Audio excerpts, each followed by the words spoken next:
Alaska का सबसे बड़ा सैन्य अड्डा, एंकरेज का जॉइंट बेस, एल्मेंडोफ रिचर्डसन और विश्व के दो सबसे ताकतवर नेताओं की मुलाकात, जिस पर पूरी दुनिया की निगाहें टिकी हुई थी। देखने में भले ही ये मुलाकात बहुत शांतिपूर्ण लगे, लेकिन दोनों ने भले ही बहुत सधे हुए बयान दिए हों, कुछ कुछ बातें ऐसी हुईं जिसे यह समझना मुश्किल नहीं है कि अब अगली मुलाकात तक कुछ बड़ा होने वाला है। लेकिन इसमें भारत का जिक्र क्यों हुआ? पुतिन तो पुराने दोस्त हैं ही, ट्रंप को भी भारत की याद क्यों आई? चलिए डिकोड करने की कोशिश करते हैं। नमस्कार, मैं हूं आशीष त्रिपाठी आपके साथ। और पुतिन के अलास्का पहुंचने से पहले ही उड़ानें थम गईं, होटल्स फुल हो गए, कैब्स की भी प्रॉब्लम होने लगी। और ये सब हुआ ट्रंप पुतिन की मुलाकात से ठीक पहले। और हो भी क्यों ना, ये वो जगह है जहां से शीत युद्ध के दौरान रूस पर, या यूं कहें कि उस वक्त के सोवियत संघ की निगरानी के लिए इस जगह को इस्तेमाल किया गया था। बहरहाल मौका था ट्रंप और पुतिन की मुलाकात का, और मुद्दा रूस यूक्रेन के बीच संघर्ष को विराम देने की बात करने का। लेकिन ऐसा कुछ हुआ नहीं। पुतिन ने सीधे तौर पर तो ट्रंप की बात मानने से इनकार नहीं किया, लेकिन बातों ही बातों में यह भी बता दिया कि उन्होंने बात मानी भी नहीं है।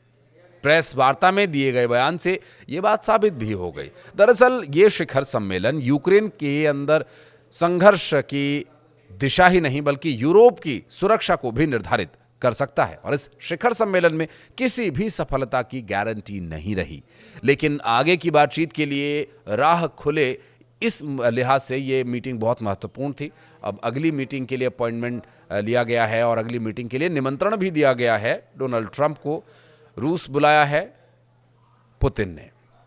यूक्रेन के प्रेसिडेंट जेलेंस्की पहले ही ये कह चुके हैं कि यूक्रेन के बिना यूक्रेन के बारे में कोई फैसला नहीं हो सकता। हालांकि ट्रंप ने आगे ये भी कहा कि बातचीत में जेलेंस्की शामिल हो सकते हैं। पुतिन के बाद अब ट्रंप ने मीडिया को संबोधित किया और उन्होंने कहा कि वो पुतिन की इस भावना से सहमत हैं कि दोनों नेताओं के बीच बैठक अच्छी रही। हालांकि ये भी कहा कि कुछ ऐसे पहलू हैं जिन पर दोनों नेताओं के बीच अभी भी मतभेद हैं। जी हां, हम उन्हीं मतभेदों की बात कर रहे हैं जिसके चलते दोनों नेताओं के बहुत सधे हुए बयान आए, लेकिन ये भी स्पष्ट कर दिया गया कि अभी सब कुछ ठीक नहीं है। जी हां, ट्रंप ने यह भी कहा कि वो यूरोपीय नेताओं, नाटो सहयोगियों और खासकर यूक्रेनी प्रेसिडेंट व्लादिमीर जेलेंस्की से बात करेंगे और बैठकों के नतीजों का जायजा भी लेंगे।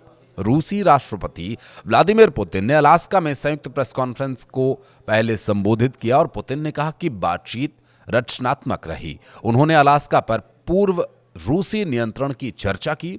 पुतिन ने अमेरिकी राज्य में सैकड़ों रूसी शहरों और कई रूसी ऑर्थोडॉक्स चर्चेज के नाम का भी जिक्र किया। प्रेस कॉन्फ्रेंस के दौरान एक के बजाय दो सेटअप्स लगाए गए थे, जिससे यह संदेश जाए कि अमेरिकी प्रेसिडेंट डोनाल्ड ट्रंप और उनके रूसी समकक्ष व्लादिमीर पुतिन के बीच बैठक बहुत अच्छी रही। पुतिन ने भी वार्ता को रचनात्मक करार दिया और ट्रंप को मॉस्को आने का निमंत्रण दिया। हालांकि पूर्व नाटो राजदूत डगलस ल्यूट ने यह कहा कि ट्रंप इस मुलाकात से कुछ हासिल नहीं कर पाए, जबकि पुतिन ने अपनी वैश्विक छवि को और मजबूत किया। ट्रंप ने यूक्रेन के राष्ट्रपति व्लादिमीर जेलेंस्की से शीघ्र समझौता करने और यूरोपीय देशों से सक्रिय भूमिका निभाने का आग्रह भी किया। पुतिन ने यूक्रेन युद्ध को रूस के लिए दुखद बताया और दावा किया कि अगर ट्रंप 2022 में राष्ट्रपति होते तो ये युद्ध शायद न होता। बैठक के बाद पुतिन ने सोवियत सैनिकों की कब्र पर जाकर फूल चढ़ाए, उन्हें श्रद्धांजलि दी। ट्रंप ने बाइडेन प्रशासन पर युद्ध रोकने में नाकाम रहने का भी आरोप लगाया। हालांकि इससे पहले 4 लड़ाकू विमानों की गड़गड़ाहट के बीच ट्रंप ने पुतिन को अपनी कार द बीस्ट में बैठने का न्योता दिया। मुलाकात से पहले ट्रंप ने कहा था कि वो 2-3 मिनट की बातचीत के बाद ही ये बात जान जाएंगे कि पुतिन डील चाहते हैं या नहीं। बातचीत कितनी अच्छी रही, इसका अंदाजा आप इस बात से भी लगाइए कि पुतिन ट्रंप की कार में बैठे, जो लगभग 10 मिनट तक चलती रही। एयरपोर्ट से निकलते वक्त पुतिन का चेहरा कार की खिड़की से दिखाई दे रहा था। पुतिन इस दौरान मुस्कुरा रहे थे। मीटिंग भी लगभग 2.5 घंटे चली। पुतिन ने प्रेसिडेंट ट्रंप का कहना मानकर उनकी कार में सवारी की थी। पुतिन ने भी बाद में सौदेबाजी दिखाई और ट्रंप से इसके बदले में एक खास चीज मांग ली। पुतिन ने ट्रंप को मॉस्को आने का न्योता दिया। पुतिन ने कहा कि ट्रंप को अगली मीटिंग के लिए मॉस्को आना चाहिए। हालांकि इस पर ट्रंप ने कुछ कहा नहीं। और अलास्का में रूसी प्रेसिडेंट व्लादिमीर पुतिन का स्वागत किसी फिल्मी सीन से कम नहीं लग रहा था। हालांकि ये पूरी तरह से साफ नहीं हो सका कि पुतिन को ट्रंप की कार में बैठने की योजना पहले से थी या नहीं। देखिए, जो डोनाल्ड ट्रंप हैं वो किस तरह के व्यक्ति हैं और कैसे उनका माइंड फ्लक्चुएट करता है, कभी पल में तोला पल में माशा वो हो जाते हैं, ये बात तो पूरी दुनिया जानती है। लेकिन ठीक इसके उलट व्लादिमीर पुतिन जितने शांत और गंभीर नेता हैं, वो अपनी एक एक चाल, अपने एक एक मूव से ये दिखा देते हैं कि वो इस बात से इत्तेफाक रखते हैं कि दुनिया ये जानती है कि पुतिन किस तरह के नेता हैं। पुतिन ने इस पूरे टूर के दौरान बहुत गंभीर और बहुत कॉन्फिडेंट एक मैसेज दिया है। और डोनाल्ड ट्रंप का उनके मॉस्को के निमंत्रण को लेकर के कोई जवाब ना देना या हाँ या ना उन्होंने कुछ नहीं किया। हालांकि वो बहुत एक बातचीत हल्की फुल्की लग रही थी, लेकिन पुतिन कोई भी बात ऐसे ही तो नहीं बोलते। उन्होंने अगर उन्हें मॉस्को आने का न्योता दिया तो डोनाल्ड ट्रंप को या तो ये स्वीकार करना था या फिर इस पर इनकार करना था। लेकिन कोई बात उन्होंने नहीं कही, तो इस बात से अंदाज़ा हो जाता है कि डोनाल्ड ट्रंप अपना इसमें एक अलग कोई मकसद ढूंढ रहे हैं। लेकिन इस दौरान हमने कुछ और विशेष बातें जो नोट की, जिसमें मॉस्को नंबर प्लेट वाली एक पुतिन की कार भी वहाँ मौजूद थी। बहरहाल इस मुलाकात में सब कुछ अच्छा दिख रहा है, जबकि यूक्रेन की प्रेसिडेंट जेलेंस्की ने अमेरिका के राष्ट्रपति पर पहले ही भरोसा जताया था। ट्रंप पुतिन की मुलाकात से पहले जेलेंस्की ने क्या कहा था वो आपको बताते हैं।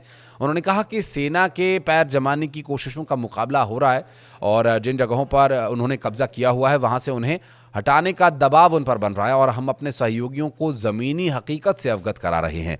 उन्होंने कहा कि सही मायने में बहुत कुछ दांव पर लगा हुआ है और मुख्य बात यह है कि इस बैठक से न्यायपूर्ण शांति की दिशा में एक वास्तविक रास्ता खुले और रूस, यूक्रेन, अमेरिका के बीच एक ठोस चर्चा हो।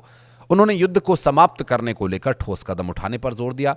कहा, युद्ध समाप्त करने का समय आ गया है और इसके लिए रूस को जरूरी कदम उठाने चाहिए। हम अमेरिका पर भरोसा कर रहे हैं। उन्होंने कहा कि सही मायने में बहुत कुछ दांव पर लगा हुआ है और मुख्य बात यह कि इस बैठक से न्यायपूर्ण शांति की दिशा में एक वास्तविक रास्ता खुला और रूस, यूक्रेन, अमेरिका के बीच एक ठोस चर्चा हो। युद्ध समाप्त करने को लेकर ठोस कदम उठाए जाने पर उन्होंने जोर दिया और कहा, युद्ध समाप्त करने का समय आ गया है और इसके लिए रूस को जरूरी कदम उठाने चाहिए। हम अमेरिका पर भरोसा कर रहे हैं। लेकिन ट्रंप के बयान से भी ये साफ हो गया कि वो युद्ध पूरी तरह से रुकवाने के मूड में फिलहाल नहीं है और शायद वो सिर्फ अपने को प्रासंगिक बनाए रखने के इरादे से इस मध्यस्थता का हिस्सा हो। क्योंकि ट्रंप ने कहा कि ऐसी संभावना है कि अमेरिका यूरोपीय देशों के साथ मिलकर यूक्रेन को सुरक्षा की गारंटी दे सकता है, लेकिन नेटो के रूप में ऐसा नहीं किया जा सकता क्योंकि रूस सीधे तौर पर नेटो के खिलाफ है। उन्होंने कहा कि शांति समझौते के तहत रूस को जमीन देने के फैसले को यूक्रेनियों को ये फैसला लेना होगा। और ट्रंप ने यह भी कहा कि मैं यूक्रेन के लिए बातचीत करने नहीं आया हूं, मैं उन्हें बातचीत की मेज पर लाने के लिए आया हूं। क्योंकि इससे पहले जेलेंस्की ने जो बात कही थी कि जब यूक्रेन के बारे में बात होगी तो यूक्रेन की वहां पर मौजूदगी होगी। ऐसा नहीं है कि डोनाल्ड ट्रंप और पुतिन मिलकर के तय कर लेंगे कि ये युद्ध चलेगा या रुकेगा। हालांकि ये संदेश जब ट्रंप को इसके बारे में पता होगा, ये स्वाभाविक सी बात है, लेकिन ट्रंप की बातों से भी ये जाहिर है कि वो इससे बहुत अच्छी तरीके से वाकिफ हैं। और भारत की भूमिका यहाँ क्या रहेगी, इस बात से आप अंदाज़ा लगाइए। क्योंकि देखिए, भारत और रशिया बहुत पुराने मित्र हैं सांस्कृतिक स्तर पर और बहुत सारे समझौते भारत और रूस के बीच होते रहे। बहुत लंबे समय से दोनों देशों की बहुत अच्छी दोस्ती रही है और वर्तमान समय में हम तेल भी रूस से ही खरीद रहे हैं। और ये बात बहुत नागवार गुजर रही है डोनाल्ड ट्रंप को, लेकिन डोनाल्ड ट्रंप आखिर करे भी तो क्या।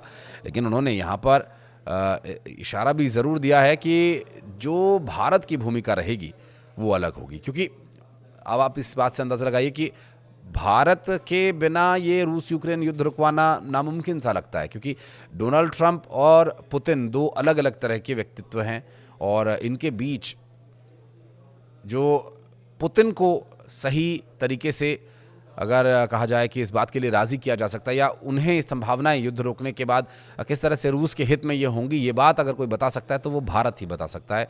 और इस बात से भी इनकार नहीं किया जा सकता कि आने वाले वक्त में जब मोदी की ट्रंप से या फिर पुतिन से मुलाकात होगी तो निश्चित रूप से इस बारे में भी बात होगी जो ये मीटिंग अलास्का में हुई।